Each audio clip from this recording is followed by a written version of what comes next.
hard at first, messy in the middle, and gorgeous at the end, as stated by Robin Sharma. Welcome to BNC English News Live. Myself, Sharmishta De, joining you with the news updates. Today's news in detail. Note of tradition at Music Festival. The 30th edition of Bahrain International Music Festival is set to kick off next month with a lineup of local, regional and international artists, as well as performing concerts that will be restricted to Green Shield holders. The festival, organized by Bahrain Authority for Culture and Antiquities, is being held under the theme Pearling Path and will run from October 2nd to 16th. Foreign Minister attends Arab Consultative Meeting. The Minister of Foreign Affairs, Dr. Abdul Latif bin Rashid Al Zayani, took part today in the consultative meeting of the Council of the League of Arab States at the ministerial level, held at the permanent mission of the State of Kuwait to the United Nations. The meeting was chaired by the Kuwaiti Foreign Minister and the Minister of State for Cabinet Affairs, Sheikh Dr. Ahmad Nasir Al Muhammad Al Sabah, who is the President of the 156th session of the League of Arab States, and with the participation of Secretary General of the League of Arab States, Ahmed Abul Ghait. The meeting reviewed several topics on the 76th United Nations General Assembly's agenda.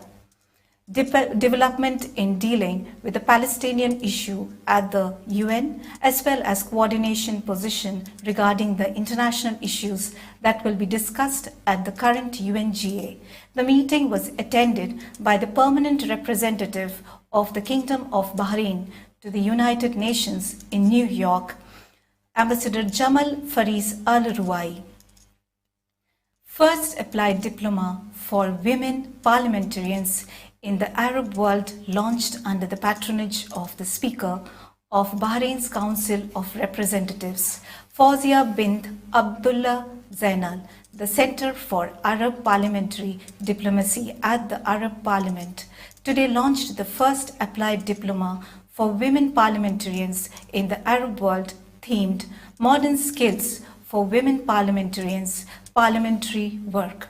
Addressing the opening ceremony, Zainal stressed that the importance of the diploma stems from the crucial role played by women parliamentarians in the Arab world, noting that after the empowerment phase, the focus now is on consolidating Arab women's advancement, enhancing their role in building their societies, and strengthening their effective participation in achieving sustainable development. Kingdom leads in digital connectivity. Bahrain is amongst the top 10 countries in Asia for digital connectivity and has shown one of the biggest improvements internationally in the last year, according to recent research by a top internet firm. The kingdom is ranked 9th in Asia and 39th globally in the Digital Quality of Life Index, published by Surfshark, based on a weighted average assessment of internet affordability, internet quality, electronic infrastructure, electronic security, electronic government. The tolerance lessons needed in school. Lessons in religious tolerance should be a part of the school curriculum, said legislator. A call to modify the subject of citizenship being taught in public schools from grade 1 has made by MPs and Shura Council members during a major forum held simultaneously at the National Assembly complex in Gudaibiya and virtually on Zoom. Calorie details on menu by year-end. Restaurants in Bahrain will be required to display calorie information on their menus by the end of the year as part of the government's renewed efforts to tackle obesity. Nutritional facts of food served will need to be mentioned on the physical and online menus, food delivery platforms, and food levels.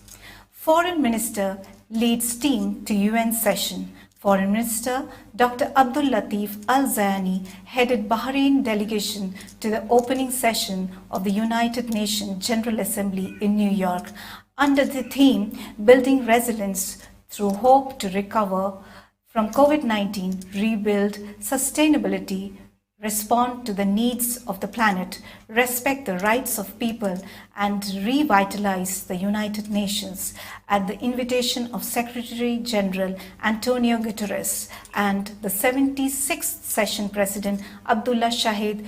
Mr. Guterres, in his opening speech, noted that the unprecedented risk threatening the world today since the start of COVID-19, which had a significant negative impact, expressing his strong dissatisfaction with the lack of sufficient international cooperation in the field of vaccination.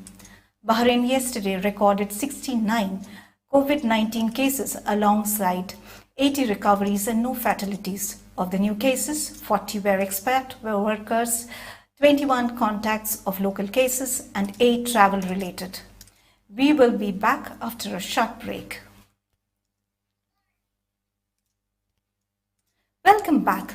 COVID-19 deaths in the US have climbed to an average of more than 1,900 a day for the first time since early March, with experts saying the virus is preying largely on a distinct group, 71 million unvaccinated Americans. Devastating wild forest fires in several parts of Northern Hemisphere this summer caused record carbon emission, according to EU Climate Monitor. Carbon emissions reached their highest levels in July and August since recording began in 2003, the Copernicus Atmosphere Monitoring Service said on Tuesday. In July, fires released some 1,258.8 megatons of CO2 worldwide.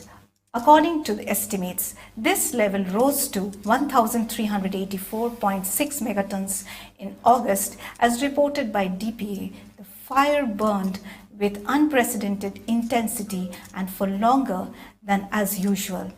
Wildfires burning in US and Siberia caused more than half of the carbon emitted in July and August, with 970 megatons of carbon dioxide released in Russia alone from June to August. However, wildfires also raged in Arctic and many parts of Mediterranean. Thousands of people were evacuated from their homes due to wildfires in Greece, Turkey, Italy, France, and Spain, among other countries.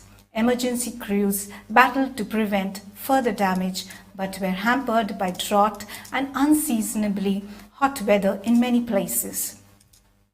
Southeast Australia rattled by strong earthquake, an earthquake that struck Australia's Victoria on Wednesday morning reportedly rattled residents across the southeast, one of the country's biggest quakes on record, causing damage to buildings in country's second largest city and sending tremors throughout neighboring states. The magnitude 6.0 quake struck near Mansfield, some 200 kilometers northeast of Melbourne. It was the largest on-land earthquake in Australia since 1997. President Joe Biden is set to push well-off nations to do more to get the COVID-19 pandemic under control around the world as the world leaders, aid groups, and global health organizations sound the alarm about the slow pace of global vaccination. Biden is convening a virtual vaccine summit on Wednesday, timed to coincide with this week's UN General Assembly to prod more nations to follow the lead of the US, which has donated more doses than any other. According to the person familiar with the matter, Biden was set to announce a significant new purchase of vaccines to share with the world and to set targets to other nations to hit. In his own remarks at the UN, Biden took credit on Tuesday for sharing more than 160 million COVID-19 vaccine doses with other countries, including 130 million surplus doses and the first installments of more than 500 million shots the US is purchasing for the rest of the world. Worldwide COVID-19 cases crossed 229.54 million. Over 229.54 million people have been reported to be infected by COVID-19 globally, and 4,911,657 have died, according to the Reuters tally on Wednesday. Infections have been reported in more than 210 countries and territories since the first cases were identified in China in December 2019. With that, we come to the end of today's bulletin. Stay tuned. We shall be back every day at 7:30 p.m. with the daily news updates in English. Good night.